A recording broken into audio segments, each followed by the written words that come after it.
दोस्तों, हमारी आज की इस वीडियो का टॉपिक रहेगा द लेडी ऑफ शैलॉट। इस पोयम को लिखा है एक English poet Alfred Lord Tennyson ने। दोस्तों, ये पोयम जादू और कला की एक दिल दहला देने वाली कहानी है। एक रहस्यमयी महिला शैलोट के द्वीप पर अकेली रहती है। उसके ठीक नीचे नदी के किनारे कैमलॉट में किंग आर्थर का दरबार है, लेकिन शैलोट की महिला को उस दिशा में देखने की इजाजत नहीं है। वहां पर यात्रा करना तो दूर की बात है, एक रहस्यमयी अभिशाप उसे ऐसा करने से रोकता है। फिर वास्तव में दुनिया को देखने के बजाय वह एक जादुई शीशे में देखती है, जो उसे दुनिया की छवियों को दिखाता है। हालांकि सभी परी कथाओं की तरह नियम केवल तोड़ने के लिए ही होते हैं।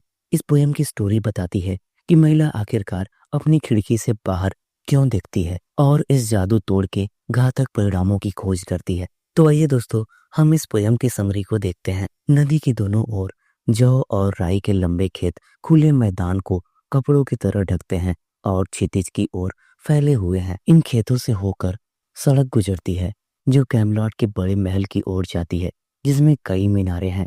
जब लोग इस सड़क पर नीचे चलते हैं तो वे एक ऐसी जगह देखते हैं जहां लिली उगती है। नदी में एक द्वीप जिसे सैलोट कहा जाता है। विलो के पेड़ पीले पड़ जाते हैं, स्पेन के पेड़ कांपने लगते हैं और हल्की हवाएं नदी के पानी की सतह को हिलाती हैं, जो शैलोट से होकर कैमलॉट की ओर बहती है।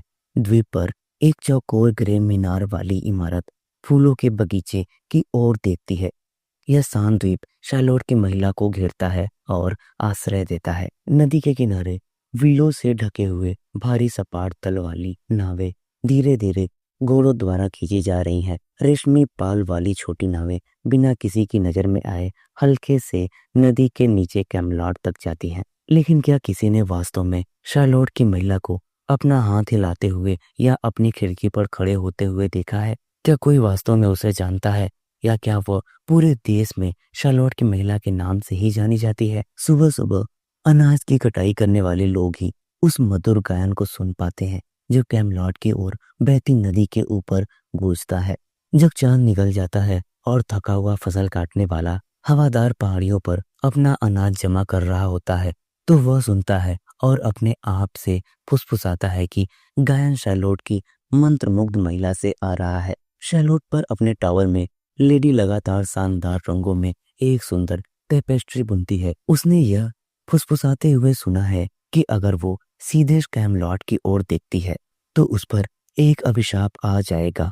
वह नहीं जानती कि यह अभिशाप क्या है, इसलिए वो बस बुनाई करती रहती है और किसी और चीज की परवाह नहीं करती। बाहरी दुनिया की छवियां एक स्पष्ट दर्पण के माध्यम से चलती है जो हमेशा उसके सामने लटका रहता है। इस दर्पण पर वो कैमलॉट की ओर घुमावदार सड़क की ओर देखती है।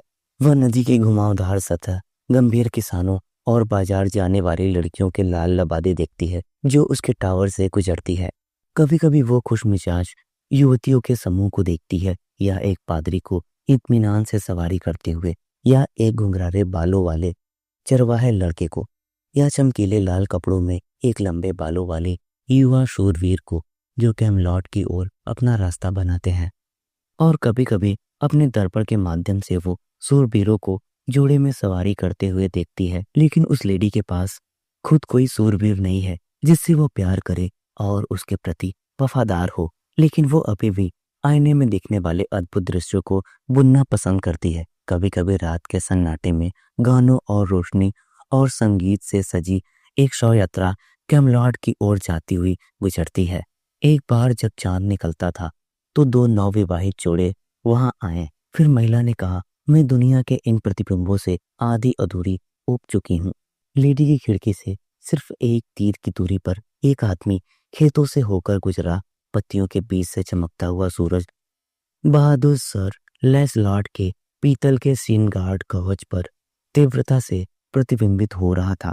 उसकी ढाल पर एक नाइट टेम्पलर की छवि थी जो एक महिला के सामने घुटने टेक रहा था। यह चमकदार तस्वीर शैलोट के अलग थलग द्वीप के आसपास के पीले खेतों के सामने चमक रही थी। उसके घोड़ों की रत्न जटित लगाम आकाशगंगा के तारों की तरह चमक रही थी, और जब वह कैमलॉट की ओर जा रहा था तो उसकी घंटियां खुशी से बज रही थीं।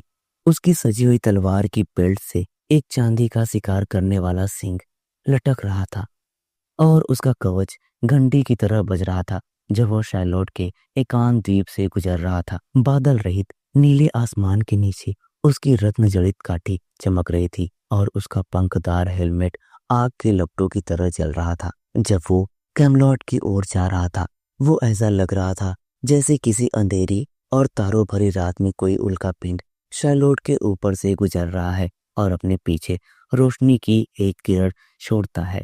उसका सुंदर माथा धूप में चमक रहा था। उसका घोड़ा ऐसे खुरों पर चलता था जो पालिश धातु की तरह चमकते थे। उसके हेलमेट के नीचे से घुंघराले काले बाल बह रहे थे। जब वो कैमलॉट की ओर बढ़ रहा था, नदी के किनारे पर उसकी छवि लेडी के जादुई दर्पण में चमक रही थी जब वो खुद से गा रहा था। महिला ने अपनी बुनाई करके पर छोड़ दी, कमरे में 3 कदम चली और अपनी खिड़की से खिलते हुए जल लिली लैशलॉट के पंख वाले हेलमेट और कैमलॉट को देखा।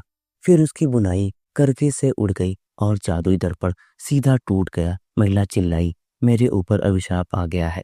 तेज पूर्वी हवा में पीले पीले पेड़ अपने पत्ते खो रहे थे। नदी गुस्से से आवाज कर रही थी और भारी आसमान कैमलॉट के टावरों पर बरस रहा था।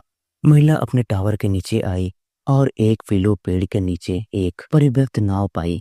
उसने सामने अपना नाम लिखा। अंधेरी नदी के किनारे एक भविष्यवक्ता की तरह, जिसे अपने ही विनाश का भयानक दृश्य दिखाई दे रहा हो। दूर की ओर देखते हुए महिला कैमलॉट की ओर देखने लगी। जब रात होने लगी तो उसने नाव को उसके लंगर से मुक्त कर दिया, अंदर लेट गई और चौड़ी नदी को अपने साथ दूर लेकर जाने लगी। एक लहराता हुआ सफेद गाउन पहने उसके ऊपर गिरते हुए पत्तों के साथ रात की आवाजों के बीच आगे बढ़ते हुए लेडी कैमलॉट की ओर तैरती हुई चली गई। जैसे ही उसकी नाव पहाड़ियों और खेतों से गुजरी, उसके पास से गुजरने वाले लोगों ने उसे अपना आखिरी गाना गाते हुए सुना। उन्होंने एक उदास भजन सुना जो जोर से और धीमी आवाज में गाया गया था, क्योंकि लेडी का खून ठंडा हो गया था और उसकी आंखें अंधेरी हो गई थी। हालांकि उसकी आंखें अभी भी कैमलॉट के टावर पर टिकी हुई थी। इससे पहले कि उसकी नाव शहर के किनारे तक पहुंचती, शैलोट की लेडी अपने गायन के बीच में ही मर गई। शहर की मीनारों, बालकनियों, बगीचों और लंबी खुली पगडंडियों के नीचे लेडी ऑफ शैलोट तैरती हुई गुजरी, एक चमकती हुई पीली आकृति जो चुपचाप कैमलॉट में आगे बढ़ रही थी।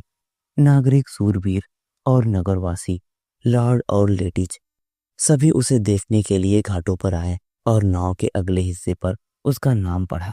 वे हैरान थे, यह कौन है और क्या हो रहा है। रोशनी से जगमगाते महल में शाही पार्टी की आवाजें शांत हो गई। गोलमेज के सभी सूरवीरों ने डर के मारे क्रॉस का चिन्ह बनाया। केवल सर लैंसलॉट रुके और कुछ देर के लिए लेडी को देखा। उन्होंने कहा, उसका चेहरा बहुत सुंदर है, और प्रार्थना की कि भगवान शैलोट की लेडी पर दया करें